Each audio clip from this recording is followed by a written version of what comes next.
Honorable Kimani, I have given all the 23 on our table of all the isolation centers, including let us not politicize the health of our citizens. And I want to ask a question, Honorable Speaker. A Kenyan who is in DRC crosses today.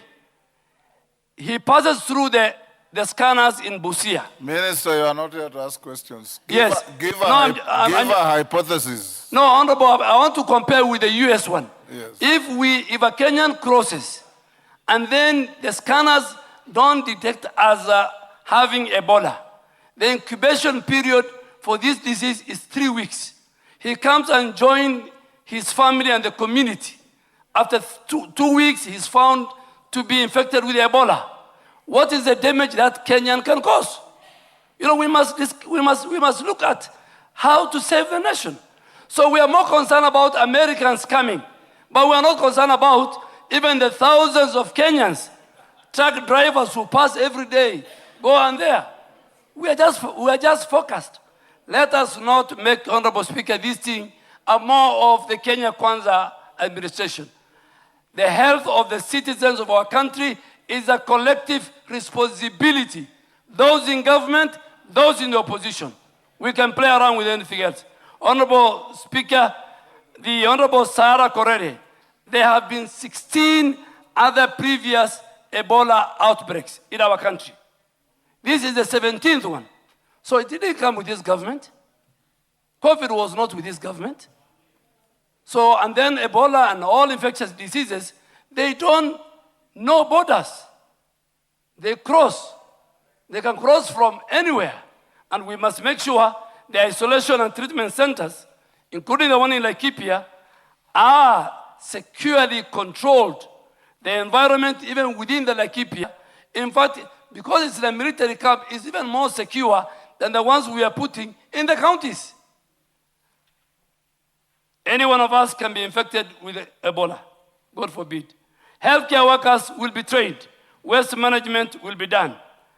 Honorable Speaker, Honorable Mary Emasi have answered a question. Honorable Ndindi have answered this question.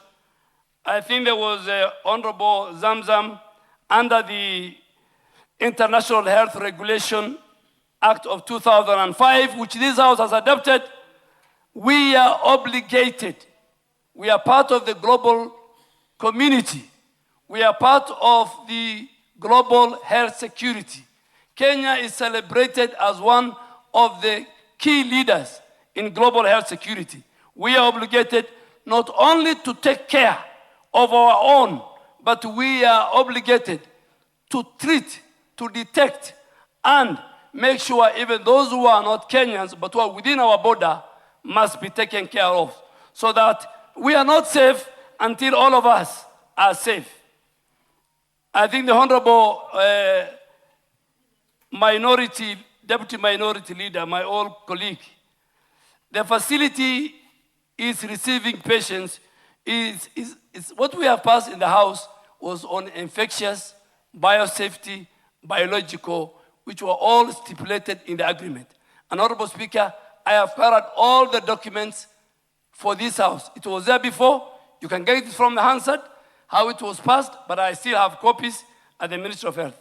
So quarantine is not only for Americans, even Kenyans will be isolated at the facility, and I have highlighted the huge Kenyan population in DRC and Uganda need our support.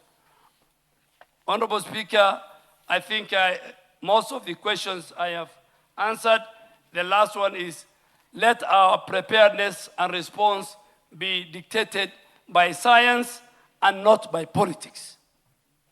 How we respond, how we protect our citizens from Ebola, which has no vaccine, it should be guided by science, but not politics. We'll go back to politics when we know the country is safe, the citizens are safe, and Honorable Speaker,